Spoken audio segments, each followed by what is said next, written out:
Estamos às vésperas de 2022. Quais são as tendências de ERP e de tecnologia para 2022? Você está pensando nisso já?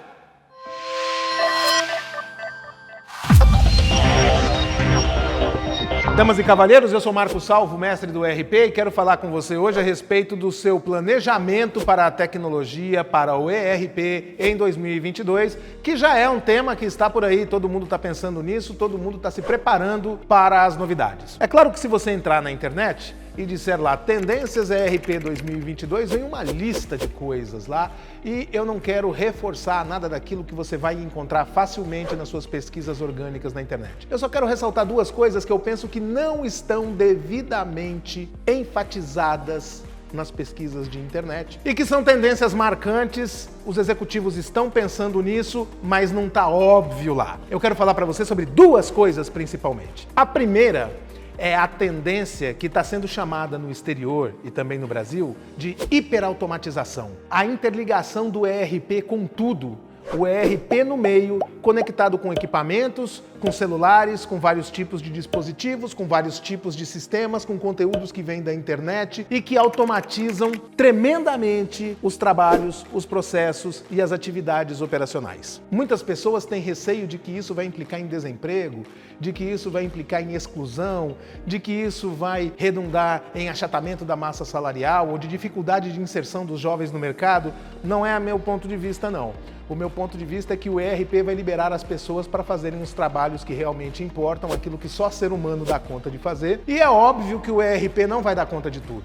E muito menos a tecnologia como um todo vai dar conta de tudo. Porque quando a tecnologia chamar o seu cliente para dentro da loja, quando a tecnologia identificar que algo saiu do processo, a inteligência artificial, pelo menos em 2022 e provavelmente ao longo de toda a década, ainda não sabe o que fazer. Então a verdadeira tendência é que a hiperautomatização, que é uma tendência inescapável, da qual todos nós participaremos, vai executar uma tarefa que hoje humanos não executam. Hoje os humanos vão lá executar o processo e se algo dá errado, o processo segue errado.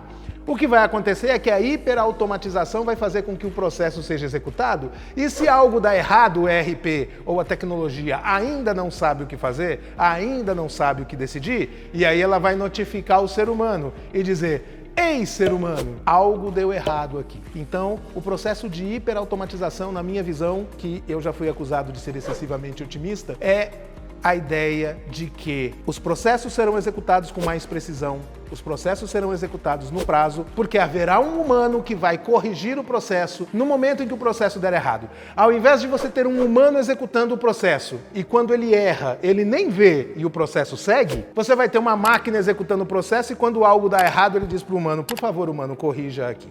E aí o humano vai lá executar o trabalho, não vai diminuir a quantidade de trabalho dos humanos. Além disso, quando a hiperautomatização trouxer um cliente para dentro da loja, é preciso que tenha um humano lá para atender. Quando a hiperautomatização trouxer um cliente novo para dentro da indústria ou para dentro da sua prestação de serviços, você vai ter lá alguém que precisa prestar o serviço para esse ser humano que veio através da hiperautomatização. Esse é um processo para o qual eu penso que você tem que estar preparado e para o qual o seu ERP tem que estar preparado. O seu ERP é fácil de integrar com os outros ou a cada troca de versão você tem que parir uma montanha para integrar tudo de novo? Pense nisso. A sua integração tem que ser plug and play e não plug and pray. A outra tendência muito forte e que tem sido não exatamente explicitada nas pesquisas de internet, é o fato de que você precisa estar pronto para a fraude. A fraude, infelizmente, é uma tendência de 2022. Você será vítima, mais cedo ou mais tarde, de uma tentativa de invasão no seu sistema. Você será vítima, mais cedo ou mais tarde, de uma tentativa de vazamento de dados. Você será vítima, mais cedo ou mais tarde, de alguém que vai sequestrar os seus dados e exigir bitcoins em troca, numa conta que vai para algum lugar cujas leis são pouco restritivas em relação a isso, vai mandar lá para um país que não está preparado ainda para enfrentar esse tipo de situação. O que vai acontecer se um hacker entrar na sua base de dados e vazar os dados do seu cliente? O que você faz com as autoridades que vão exigir de você que demonstre que apesar do vazamento você fez tudo o que estava previsto para evitar que isso acontecesse, de modo tal que você não será acusado de alguma coisa que a LGPD já deixou bem clara que é responsabilidade sua. O que é que você vai dizer para o mercado? O que é que você vai dizer para os seus clientes? Como é que você vai operar? Se um hacker sequestrar os seus dados, como é que você faz? Nós temos visto cada vez mais exemplos de empresas grandes, inclusive, cuja operação para porque um hacker entrou lá e sequestrou os dados e exigiu bitcoins em troca, mas o compliance não permite que se pague os bitcoins. Ou então a empresa volta a trabalhar rapidamente e o mercado começa a especular que a empresa pagou bitcoins, a empresa aceitou a chantagem, aí as ações da empresa despencam.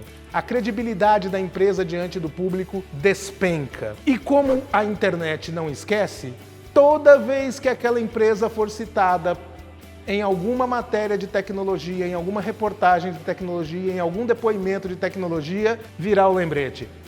Em 2022 eles tiveram um sequestro de dados. Esteja preparado. Tenha site backup, tenha as coisas em mais de uma nuvem, saiba o que fazer, tenha um plano de disaster recovery caso aconteça alguma coisa errada e, sobretudo, prepare-se para saber o que dizer. Se eventualmente a sua empresa for acusada de vazamento de dados, você não pode ser pego de surpresa. Você, que é o principal responsável pelo ERP ou pela empresa, tem que fazer uma reflexão séria a respeito disso, porque, se Deus quiser, não vai acontecer com você. Tomara que não aconteça. Mas eu conheço muita gente boa que estava despreparada na hora que aconteceu. Não deixe que isso pegue você de surpresa. Você tem um plano aí de disaster recovery? Você tem um plano de gerenciamento de crise na hipótese de que alguma coisa ruim aconteça com o seu negócio? É lamentável ter que falar disso como tendência de tecnologia para 2022, mas é um incômodo com o qual nós temos de nos importar. Conte para mim a sua história, eu estou aqui esperando o que você tem a dizer. Eu sou Marco Salvo, mestre do ERP. Nos vemos em breve. Damas e cavalheiros, eu recebo muitas solicitações dos nossos clientes, dos nossos usuários, dos nossos seguidores na internet, me pedindo para fazer um curso dizendo quais são as considerações que têm que ser feitas para se trocar de ERP, para implantar o ERP, para colocar um ERP em produção. Eu e a minha equipe resolvemos fazer um curso do mestre do ERP para indicar quais são os caminhos a serem trilhados nesse processo. Desde o momento em que você reconhece que precisa trocar um ERP, passando pelo momento da decisão de um ERP, até chegar à implantação de um ERP. E nós vamos lançar esse curso no final desse ano, talvez no começo do próximo. Estou deixando aqui um link para você se colocar na lista de espera. Quem se colocar na lista de espera vai ter duas vantagens. Primeiro, nós vamos dar um desconto para quem quiser contratar o curso. E segundo, você pode colocar a sua dúvida, você pode colocar aquilo que você gostaria de ver respondido no conteúdo e nós vamos levar isso em consideração para dar uma resposta direta para você. Aguardo você!